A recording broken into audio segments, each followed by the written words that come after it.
How to open YouTube audio library on mobile.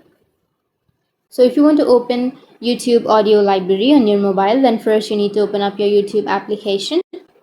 Once you open up your YouTube, you need to go for the profile, which is on the bottom right, go for settings, which is on the upper right.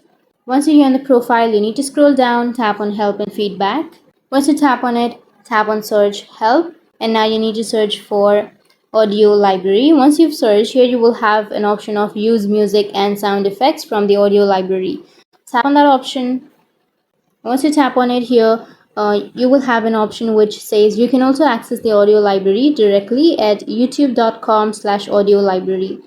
Tap on that and it will directly take you to your YouTube studio where you will have the music that you can add to your audio library, or it will directly take you to your audio library. So here you will have your audio library. So that's it. And if you have any questions, feel free to comment below. Thanks for watching.